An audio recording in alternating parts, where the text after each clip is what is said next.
Oh ya, kita bisa hapus semua dulu ini. Nah, oke. Jadi kemarin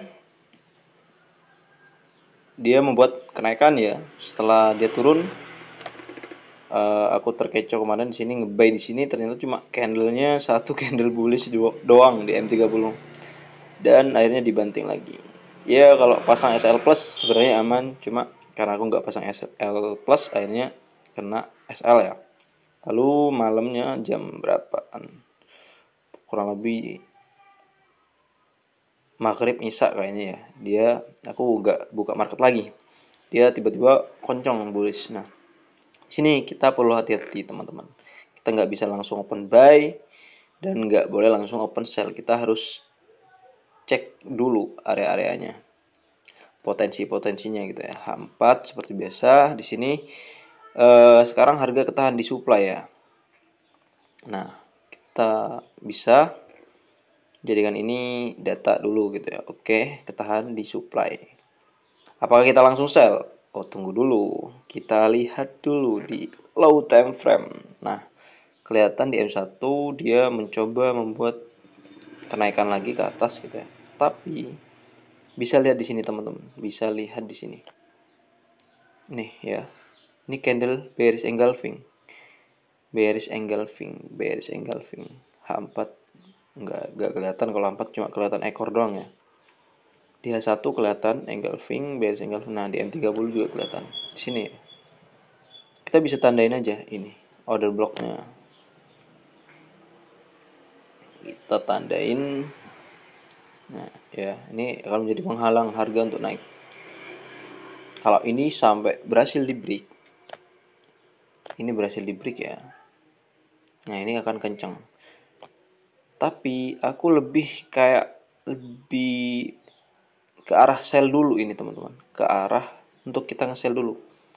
Nah, kita kecilin ya ininya ya. Kenapa aku bilang akan nge-sell dulu? Lihat di sini, bentar. M15.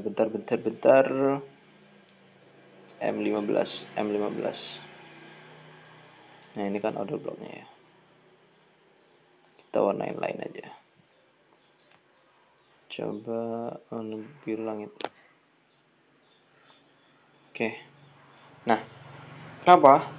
Karena harga ini belum berada di area retestnya yang sesuai gitu ya teman-teman. Harga itu belum masuk ke tempat retest yang sebenarnya gitu.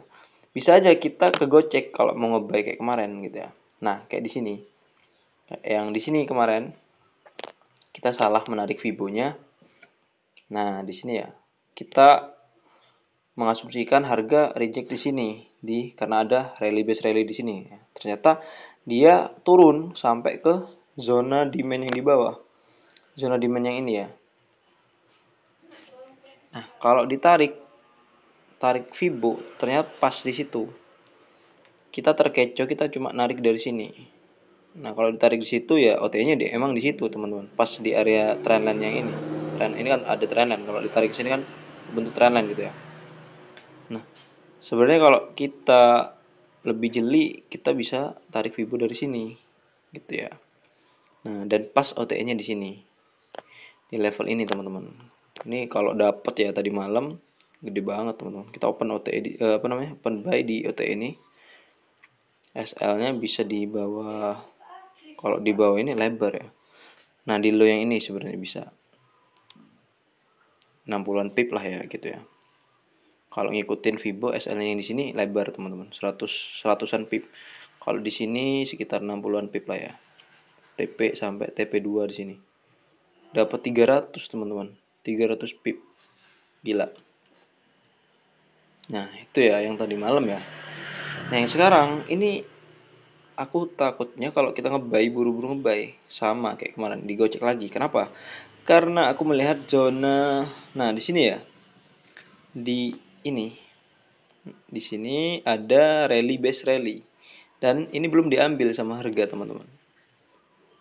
Nah, ini belum diambil. Kita ubah lagi warnanya abu-abu. Itu belum diambil. Ini belum diambil. Nah, kita tunggu di sini aja. Untuk mau nge-buy kita tunggu di sini. Ya udah aku pasang buy stop aja. Di sini ya. SL-nya di sini. Sekitar 40-an pip lah. Bisa menjangkau TP yang di sini. Di bawahnya dikit lah, 150 pip. Oke.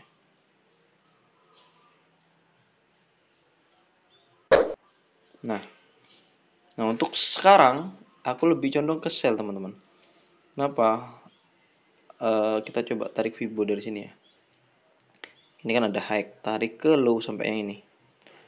Nah, itu ya. Di OTE ini ada FVG, teman-teman. Di OTE-nya ini ada FVG. Sini ya, selevel dengan FVG. Ini FVG-nya, teman-teman.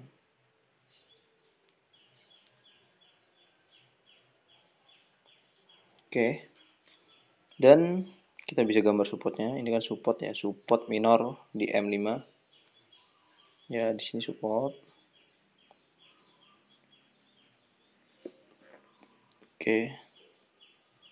Pindah ke M15 dulu. Sebenarnya ini opsional, teman-teman. Mau ngambil sell sekarang ya nggak apa-apa gitu ya. Maksudnya ngambil sellnya dulu sampai ke zona order blocknya ini, baru nanti buy. Kalau mau nunggu ya nggak apa-apa, nunggu di bawah aja gitu. Bentar. Dan di sini kita bisa lihat nih ya. Ini ada pola-pola manipulasi, teman-teman. Di sini ya. Ini membuat manipulasi di metode SMC atau basicnya AMD. Ada istilah AMD, teman-teman. Akumulasi. Di sini akumulasi ini membuat ranging ya, ranging kecil, sideways kecil atau konsolidasi kecil, dia membuat akumulasi. Nah, kita punya support resisten kan, kecil di sini. Resist di sini ya, resisten di sini ya. Nah, ini seolah-olah di break dulu, teman-teman. Seolah-olah di break. Harga seolah-olah nge-break ke sini dulu nanti. Nah, setelah di break ya, dia masuk ke zona ininya. Baru dia mendistribusi untuk menjebak retail trader untuk dia turun. Kalau orang yang pakai metode breakout gitu ya, setelah dia break resisten ini, wah ini bakal, ini resistennya di sini agak ke bawah dikit. Wah ini udah break nih, saatnya buy. Nah setelah di buy, dibanting turun, teman-teman. Ini namanya pola AMD. Nanti aku coba cari gambarnya. Atau aku buka Google ya sekarang ya. AMD. Pola AMD. AMD metode SMC.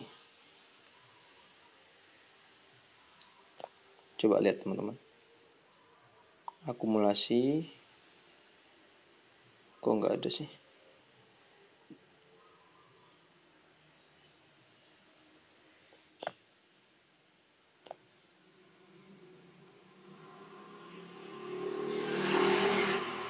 Nah, ini baca ya. Pola AMD, akumulasi, manipulasi, dan distribusi dalam konteks smart money concept. Itu ya, bisa baca sendiri nanti. Untuk gambarnya kok nggak ada ya, teman-teman.